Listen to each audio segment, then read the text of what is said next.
Second livre de Samuel, chapitre 1.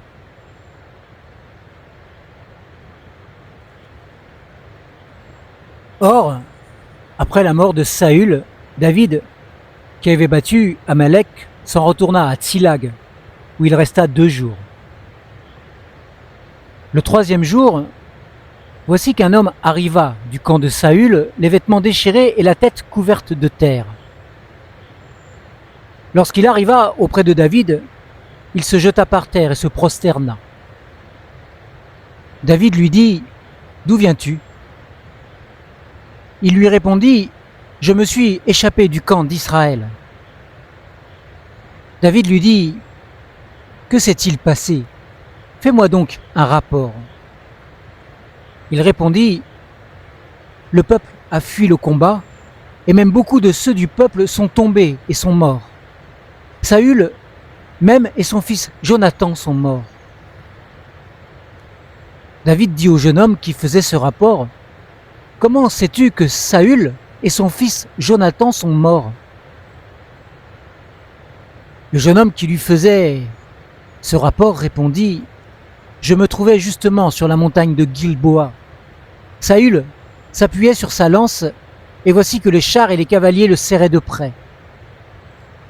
S'étant retourné, il m'aperçut et m'appela. Je dis : me voici. Et il me dit : qui es-tu ? Je lui répondis : je suis Amalécite. Il dit : arrête-toi donc près de moi et donne-moi la mort, car je suis pris de vertige, quoique encore plein de vie. Je me suis arrêté près de lui et je lui ai donné la mort, sachant bien qu'il ne survivrait pas à sa défaite. J'ai pris le diadème qui était sur sa tête et la chaînette qu'il avait au bras, et je les apporte ici à mon Seigneur. David saisit ses vêtements, les déchira, et tous les hommes qui étaient auprès de lui firent de même. Ils firent une cérémonie funèbre, pleurèrent et jeûnèrent jusqu'au soir à cause de Saül, de son fils Jonathan, du peuple de l'Éternel et de la maison d'Israël qui était tombée par l'épée. David dit au jeune homme qui lui avait fait le rapport : « D'où es-tu ? » Et il répondit : « Je suis le fils d'un immigrant amalécite. » David lui dit : « Comment n'as-tu pas craint d'étendre la main pour faire périr le Messie de l'Éternel ? » Et David appela l'un de ses jeunes gens et dit : « Approche et abats-le. » Cet homme frappa l'amalécite qui mourut, et David lui dit : « Que ton sang soit sur ta tête, car ta bouche a déposé contre toi, puisque tu as dit : j'ai donné la mort au Messie de l'Éternel. » David entonna cette complainte sur Saül et sur son fils Jonathan, et il ordonna de l'enseigner aux fils de Juda. C'est le chant de l'arc. Il est écrit dans le livre du juste. Ton élite, Israël, a été transpercé sur les hauts lieux. Comment des héros sont-ils tombés ? Ne l'annoncez pas dans Gath, n'emportez pas la bonne nouvelle dans les rues d'Ascalon, de peur que les filles des Philistins ne se réjouissent, de peur que les filles des incirconcis n'exultent. Montagne de Gilboa, qu'il n'y ait sur vous ni rosée, ni pluie, ni champs riches en offrandes. Car c'est là qu'ils ont connu l'abjection, les boucliers des héros, le bouclier de Saül sans être frotté à l'huile. Devant le sang des blessés, devant la graisse des héros, l'arc de Jonathan ne reculait pas, et l'épée de Saül ne retournait pas à vide.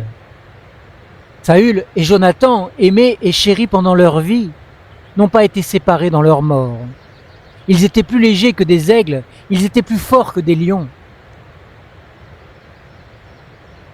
Filles d'Israël, pleurez sur Saül qui vous revêtait magnifiquement de cramoisi, qui mettait une parure d'or sur vos habits. Comment des héros sont-ils tombés au milieu du combat ? Comment Jonathan a-t-il été transpercé sur tes hauts lieux ? Je suis dans la détresse à cause de toi, Jonathan, mon frère. Tu m'étais si cher, ton amour était plus merveilleux encore que l'amour des femmes. Comment des héros sont-ils tombés ? Comment les armes de guerre se sont-elles perdues ? Chapitre 2. Après cela, voici ce qui arriva. David consulta l'Éternel en disant: monterai-je dans une des villes de Juda? L'Éternel lui répondit: monte. David dit: où monterai-je? Et l'Éternel répondit: à Hébron. David y monta, ainsi que ses deux femmes, Ahinoam et Jizréel, et Abigaïl, femme de Nabal, de Carmel. David fait aussi monter les hommes qui étaient auprès de lui, chacun avec sa famille. Ils habitèrent dans les villes d'Hébron. Les hommes de Juda vinrent, et là ils donnèrent l'onction à David comme roi sur la maison de Juda. On fit un rapport à David selon lequel les hommes de Yabesh en Galaad avaient enseveli Saül. David envoya des messagers aux gens de Yabesh en Galaad pour leur dire: soyez bénis de l'Éternel, puisque vous avez de la sorte usé de bienveillance envers Saül, votre Seigneur, et que vous l'avez enseveli. À présent, que l'Éternel use envers vous de bienveillance et de fidélité. Moi aussi, je vous ferai du bien parce que vous avez agi de la sorte. Que vos mains se fortifient et soyez de vaillants hommes, car Saül, votre Seigneur, est mort, et c'est moi que la maison de Juda a oint pour roi sur elle. Cependant, Abner, fils de Ner, chef de l'armée de Saül, prit Ishbosheth, fils de Saül, et le fit passer à Mahanaïm. Il l'établit roi sur Galaad, sur les Ashurites, sur Jizréel, sur Éphraïm, sur Benjamin, sur tout Israël. Ishbosheth, fils de Saül, était âgé de 40 ans lorsqu'il devint roi d'Israël et il régna 2 ans. Mais la maison de Juda s'était ralliée à David. Le temps pendant lequel David régna à Hébron sur la maison de Juda fut de 7 ans et 6 mois. Abner, fils de Ner, et les serviteurs d'Ishbosheth, fils de Saül, sortirent de Mahanaïm en direction de Gabaon.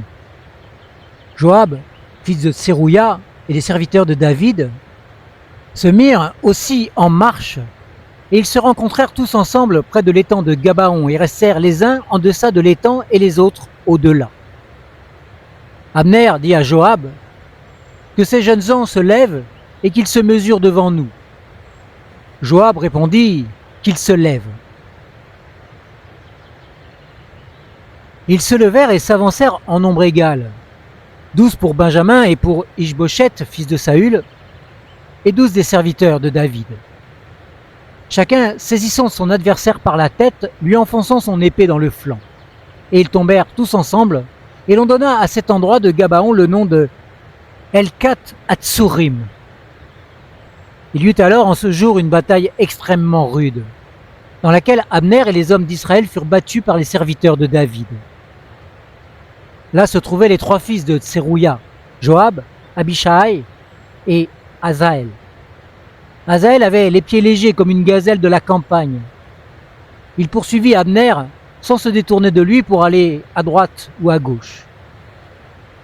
Abner se retourna et dit: est-ce toi, Azaël? Il répondit: c'est moi. Abner lui dit: dirige-toi à droite ou à gauche, saisis-toi de l'un de ces jeunes gens et prends sa dépouille. Mais Azaël ne voulut pas s'écarter de lui. Abner dit encore à Azaël: écarte-toi de moi, pourquoi te frapperais-je et t'abattrais-je à terre?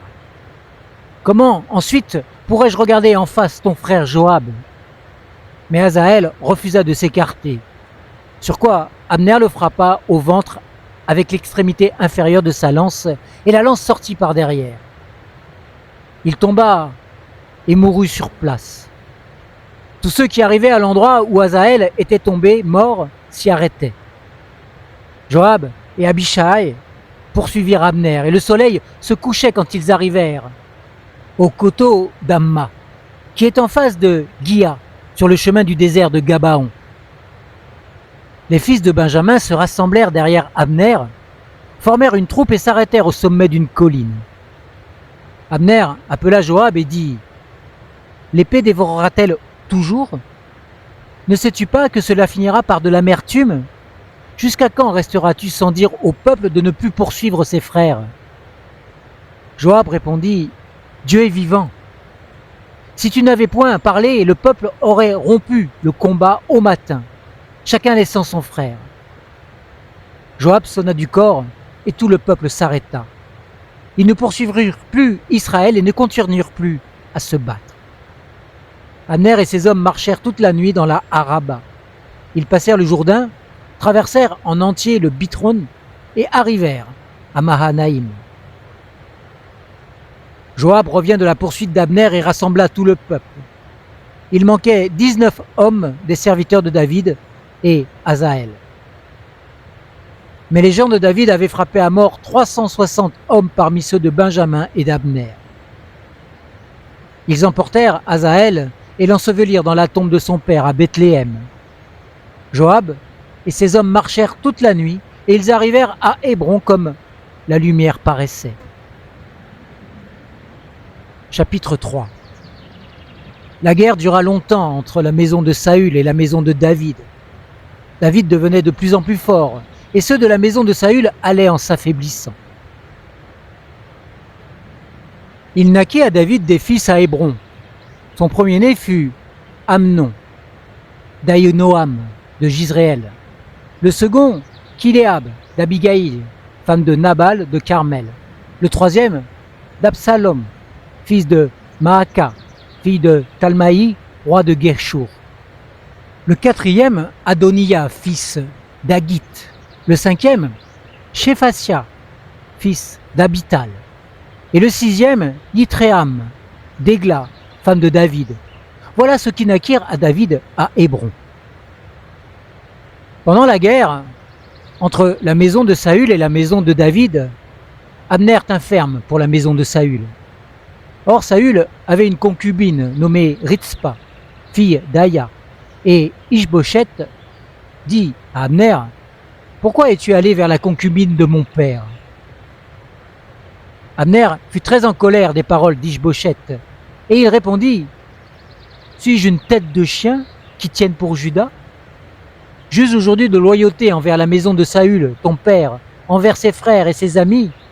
Je ne t'ai pas livré entre les mains de David, et c'est aujourd'hui que tu me reproches une faute avec cette femme. Que Dieu fasse ceci à Abner, et qu'il ajoute encore cela, si je n'agis pas avec David selon le serment que l'Éternel a fait à David, en disant qu'il retirerait la royauté de la maison de Saül, et qu'il établirait le trône de David sur Israël et sur Juda depuis Dan jusqu'à Beersheba. » Ishboshet n'osa pas répliquer un seul mot à Abner, parce qu'il le craignait.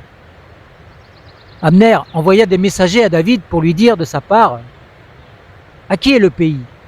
et pour lui dire: « Conclus ton alliance avec moi, ma main sera avec toi pour tourner vers toi tout Israël. » Il répondit: « Bien, je conclurai une alliance avec toi, mais je te demande une chose, c'est que tu ne vois pas ma face, à moins que tu m'amènes d'abord Michal, fille de Saül, en venant auprès de moi. » Et David envoya des messagers à Ishboshet, fils de Saül, pour lui dire: « Donne-moi ma femme Michal, avec qui je me suis fiancé pour 100 prépulses de Philistins. » Ishboshet la fit prendre chez son mari Passiel, fils de Laïch. Et son mari la suivit en pleurant jusqu'à Bahurim. Alors Abner lui dit: « Va, retourne-t'en. » Et il s'en retourna. Abner eut un entretien avec les anciens d'Israël et leur dit: « Vous avez toujours voulu avoir David comme roi? Agissez maintenant, car l'Éternel a dit de lui: c'est par l'intermédiaire de David, mon serviteur, que je sauverai mon peuple d'Israël de la main des Philistins et de la main de tous ses ennemis. » Abner parla aussi aux Benjaminites, et il alla rapporter aux oreilles de David à Hébron tout ce qui avait paru bon aux yeux d'Israël et de toute la maison de Benjamin. Abner arriva auprès de David à Hébron, accompagné de 20 hommes. Et David fit un festin à Abner et aux hommes qui étaient avec lui. Abner dit à David: « Je veux me lever et partir pour rassembler tout Israël sous l'autorité de mon Seigneur le roi. Ils concluront une alliance avec toi, et tu régneras entièrement selon ton désir. » David laissa partir Abner qui s'en alla en paix. Voici que les serviteurs de David et Joab revenaient d'une expédition et amenaient avec eux un grand butin. Abner n'était plus auprès de David à Hébron, car David l'avait laissé partir et il s'en était allé en paix. Lorsqu'arrivèrent Joab et toute l'armée qui était avec lui, on fit à Joab ce rapport. Abner, fils de Ner, est venu auprès du roi, qui l'a laissé partir, et il s'en est allé en paix. Joab se rendit chez le roi et dit « Qu'as-tu fait ? Voici qu'Abner est venu vers toi. Pourquoi l'as-tu laissé partir et s'en aller librement ? Tu connais Abner, fils de Ner. C'est pour te séduire qu'il est venu, pour reconnaître tes plans de campagne, pour savoir tout ce que tu fais. » Joab, après avoir quitté David, envoya sur les traces d'Abner des messagers qui le ramenèrent depuis la citerne de Sira. David n'en avait pas connaissance. Lorsqu'Abner fut de retour à Hébron, Joab le tira à l'écart au milieu de la porte, comme pour parler en secret. Et là, il le frappa au ventre. Abner mourut à cause du sang d'Asaël, frère de Joab. David l'apprit par la suite et dit « Je suis à jamais innocent devant l'Éternel du sang d'Abner, fils de Ner, et mon règne l'est aussi. Que ce sang retombe sur Joab et sur toute sa famille. Qu'il y ait toujours quelqu'un dans la famille de Joab qui soit atteint de gonorrhée ou de lèpre, ou qui s'appuie sur un bâton, ou qui tombe par l'épée, ou qui manque de pain. » Ainsi Joab et son frère Abishai tuèrent Abner, parce qu'il avait donné la mort à leur frère Asaël, à Gabaon, dans la bataille. David dit à Joab et à tout le peuple qui était avec lui, « Déchirez vos vêtements, revêtez-vous de sacs et menez le deuil sur Abner. » Et le roi David marcha derrière la civière. On ensevelit Abner à Hébron, le roi sanglota et tout le peuple pleura. Le roi entonna une complainte sur Abner et dit « Abner devait-il mourir comme meurt un insensé ? Tes mains n'étaient pas liées, ni tes pieds engagés dans des chaînes. Comme on tombe devant des hommes injustes, tu es tombé. » Alors tout le peuple pleura de nouveau sur Abner. Tout le peuple arriva pour faire prendre de la nourriture à David pendant qu'il faisait encore jour. Mais David fit un serment et dit « Que Dieu me fasse ceci et qu'il ajoute encore cela si je goûte du pain ou quoi que ce soit avant le coucher du soleil. » Cela fut remarqué et approuvé de tout le peuple, approuvé comme tout ce qu'avait fait le roi. Tout le peuple et tout Israël reconnurent en ce jour que ce n'était point par l'ordre du roi qu'Abner, fils de Ner, avait été mis à mort.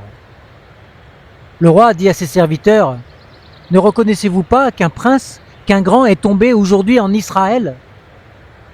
Je suis encore faible, quoique j'ai reçu l'onction royale, et j'ai ces gens, les fils de Tserouïa, sont plus durs que moi. Que l'Éternel rende selon sa méchanceté à celui qui fait le mal. » Chapitre 4. Lorsque le fils de Saül apprit qu'Abner était mort à Hébron, ses mains restèrent sans force, et tout Israël fut dans l'épouvante. Le fils de Saül avait 2 chefs de bande, dont l'un s'appelait Baana et l'autre Rékab.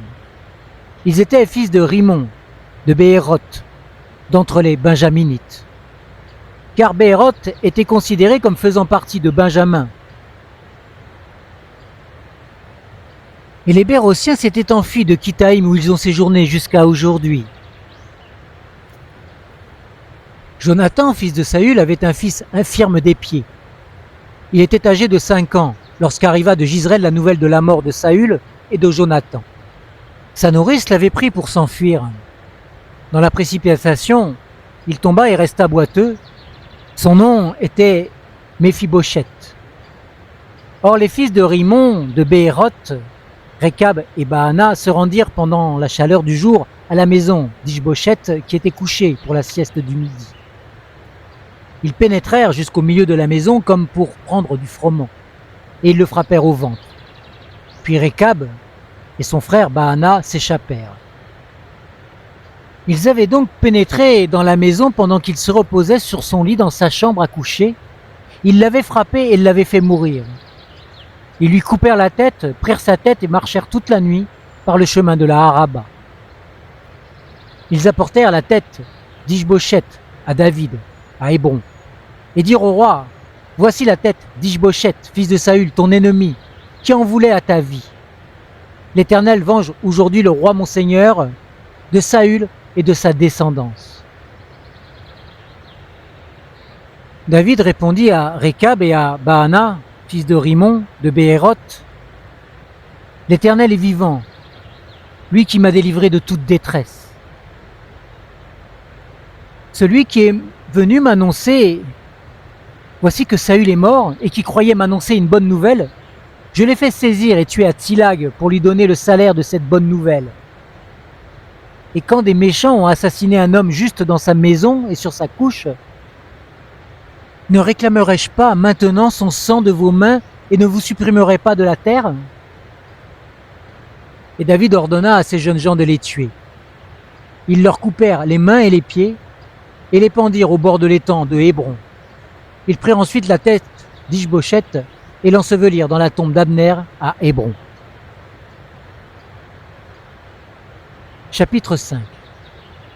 Toutes les tribus d'Israël vinrent auprès de David à Hébron et dirent : « Nous voici, nous sommes tes os et ta chair. Naguère déjà, lorsque Saül était notre roi, c'était toi qui conduisais et qui ramenais Israël. L'Éternel t'a dit : tu feras paître mon peuple d'Israël et tu seras le conducteur d'Israël. Ainsi, tous les anciens d'Israël vinrent auprès du roi à Hébron. Et le roi David conclut une alliance avec eux à Hébron, devant l'Éternel. Ils donnèrent l'onction à David comme roi sur Israël. David était âgé de 30 ans lorsqu'il devint roi et il régna 40 ans. À Hébron, il régna sur Juda 7 ans et 6 mois. Et à Jérusalem, il régna 3 ans, sur tout Juda et sur tout Israël. Le roi marcha avec ses hommes sur Jérusalem contre les Yébousiens, habitants du pays. Ils dirent à David : tu n'entreras pas par ici, car même les aveugles et les boiteux te repousseront. Ce qui voulait dire : David n'entrera pas ici. Mais David s'empara de la forteresse de Sion, c'est la cité de David. David avait dit en ce jour : quiconque battra les Yébousiens et les atteindra par le canal, ces boiteux et ces aveugles haïs par David. C'est pourquoi l'on dit : l'aveugle et le boiteux n'entreront pas dans la maison. David habita dans la forteresse qu'il appela cité de David. Il fit des constructions tout autour depuis Milo et vers l'intérieur. David s'élevait de plus en plus et l'Éternel, le Dieu des armées, était avec lui. Hiram, roi de Tyr, envoya des messagers à David avec du bois de cèdre, ainsi que des charpentiers et des tailleurs de pierre qui construisirent un palais pour David. David reconnut que l'Éternel l'affermissait comme roi d'Israël et que son règne prospérait à cause de son peuple, Israël. David prit encore des concubines et des femmes de Jérusalem après qu'il fut venu de Hébron, et lui naquit encore des fils et des filles. Voici les noms de ceux qui lui naquirent à Jérusalem : Shammua, Shobab, Nathan, Salomon, Yibia, Elishua, Népheg, Yaphia, Elishama, Eliada et Eliphélet. Les Philistins apprirent qu'on avait donné l'onction à David comme roi sur Israël, et ils montèrent tous à sa recherche. David l'apprit et descendit à la forteresse. Les Philistins arrivèrent et s'infiltrèrent dans la vallée des Réphaïm. David consulta l'Éternel en disant : monterai-je contre les Philistins ? Les livreras-tu entre mes mains ? Et l'Éternel dit à David : monte, car je livrerai certainement les Philistins entre tes mains.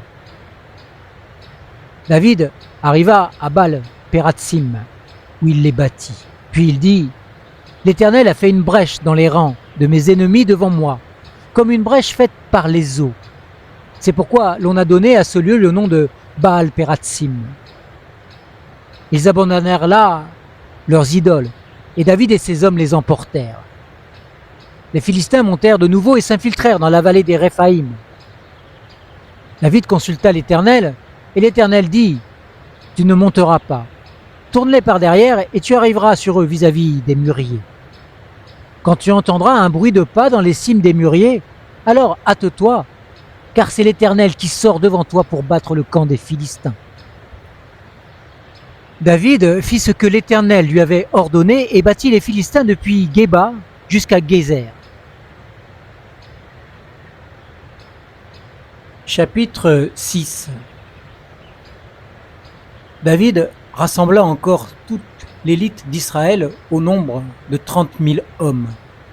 Et David, avec tout le peuple qui était auprès de lui, se leva et partit pour Baalé Juda, pour en faire monter l'arche de Dieu devant laquelle est invoqué le nom de l'Éternel des armées qui siège entre les chérubins au-dessus de l'arche. Ils mirent l'arche de Dieu sur un char neuf et l'emportèrent de la maison d'Aminadab, qui est sur la colline. Uza et Aïo, fils d'Abinadab, conduisaient le char neuf. Ils l'emportèrent donc de la maison d'Abinadab, qui est sur la colline. Uza marchait à côté de l'arche de Dieu et Aïo allait devant l'arche. David et toute la maison d'Israël jouaient devant l'Éternel sur toutes sortes d'instruments de bois de cyprès, sur des harpes, des luths, des tambourins, des sistres et des cymbales. Lorsqu'ils furent arrivés à l'ère de Nacon, Uza étendit la main vers l'arche de Dieu et la saisit, parce que les bœufs avaient glissé. La colère de l'Éternel s'enflamma contre Uza et Dieu le frappa là, à cause de ce sacrilège. Uza mourut là, près de l'arche de Dieu. David éprouva de la colère de ce que l'Éternel avait frappé Uza d'un tel châtiment, et l'on a appelé ce lieu Péretz Uza jusqu'à aujourd'hui. David craignit l'Éternel en ce jour-là et dit : comment l'arche de l'Éternel entrerait-elle chez moi ? Il ne voulut pas prendre l'arche de l'Éternel chez lui, dans la cité de David, et il la fit conduire dans la maison d'Obed-Édom de Gath. L'arche de l'Éternel resta 3 mois dans la maison d'Obed-Édom de Gath, et l'Éternel bénit Obed-Édom et toute sa maison. On fit un rapport au roi David. L'Éternel a béni la maison d'Obed-Édom et tout ce qui est à lui, à cause de l'arche de Dieu. Alors David se mit en route et fit monter l'arche de Dieu depuis la maison d'Obed-Édom jusqu'à la cité de David au milieu des réjouissances. Quand ceux qui portaient l'arche de l'Éternel eurent fait 6 pas, on sacrifia un bœuf et un veau gras. David dansait de toute sa force devant l'Éternel et il avait un éphod de lin comme ceinture. David et toute la maison d'Israël firent monter l'arche de l'Éternel avec des clameurs et au son du cor. Comme l'arche de l'Éternel entrait dans la cité de David, Michal, fille de Saül, regardait par la fenêtre. Elle vit le roi David se démener et danser devant l'Éternel. Alors elle le méprisa dans son cœur. Après que l'on eut amené l'arche de l'Éternel, on l'a mis à sa place au milieu de la tente que David avait dressée pour elle. Et David offrit devant l'Éternel des holocaustes et des sacrifices de communion. Quand David eut achevé d'offrir l'holocauste et les sacrifices de communion, il bénit le peuple au nom de l'Éternel des armées. Puis il distribua à tout le peuple, à toute la foule d'Israël, hommes et femmes, à chacun un gâteau de pain, un rôti et un gâteau de raisin. Et tout le peuple s'en alla chacun dans sa maison. David s'en retourna pour bénir sa maison, et Michal, fille de Saül, sortit à sa rencontre. Elle dit : quel honneur aujourd'hui pour le roi d'Israël de s'être découvert aux yeux des servantes de ses serviteurs, comme se découvrirait un homme de rien. David répondit à Michal : c'est devant l'Éternel qui m'a choisi de préférence à ton père et à toute sa famille pour m'établir conducteur du peuple de l'Éternel, Israël. C'est devant l'Éternel que j'ai joué. Je veux être encore plus méprisable que cela et m'abaisser à mes propres yeux. Néanmoins, je serai en honneur auprès des servantes dont tu parles. Or Michal, fille de Saül, n'eut pas d'enfant jusqu'au jour de sa mort. Fin de la première partie du second livre de Samuel.